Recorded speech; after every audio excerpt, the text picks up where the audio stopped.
కర్ణాటకలో దింపుడు కళ్ళెం ఆశ స్టార్ట్ అయింది.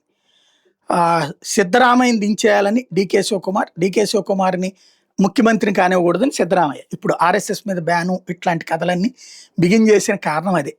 DK శివకుమార్‌ని RSS అభిమాని కిందన భావిస్తున్నాడు సిద్ధరామయ్య.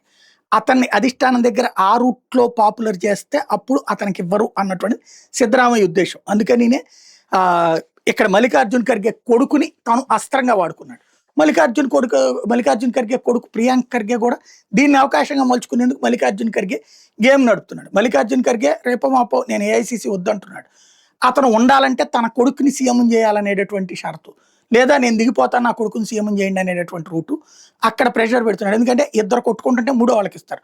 ఫర్ ఎగ్జాంపుల్ ఒకప్పుడు గుజరాత్లో శంకర్ సింగ్ వాఘేలా, తర్వాత అప్పుడు ఉన్నటువంటి సీఎం కేశుభాయ్ పటేల్ శంకర్ సింగ్ వాఘేల మధ్య విభేదం వస్తే మోడీని తీసుకొచ్చి కూర్చోబెట్టారు.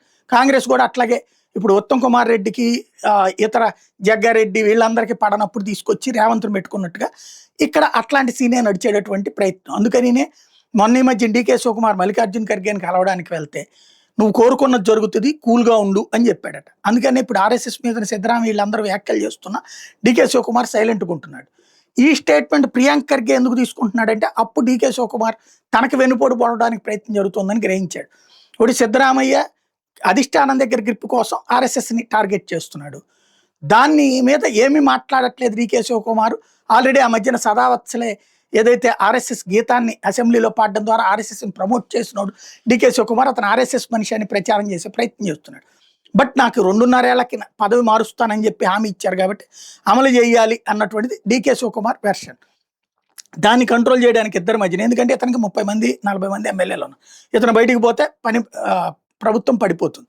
దీన్ని దృష్టిలో పెట్టుకుని ఇప్పుడు వేస్తున్నటువంటి ఎత్తు ఏంటంటే ఇద్దరు గొడవ పడుతున్నారు కాబట్టి మల్లికార్జున్ ఖర్గే కొడుకు ప్రియాంక్ ఖర్గే అవుతాడన్నటువంటి నమ్మకం ఉంది. అందుకోసమనే అతను ఆర్ఎస్ఎస్ని టార్గెట్ చేసి అటు రాహుల్ దృష్టిలో పడటం, సోనియా దృష్టిలో పడటం అన్నటువంటి ఉద్దేశంతో ఈ కథ అంతా నడుస్తుంది అన్నటువంటి ప్రస్తుతం ఢిల్లీ సెక్షన్స్లో జరుగుతున్న ప్రచారం.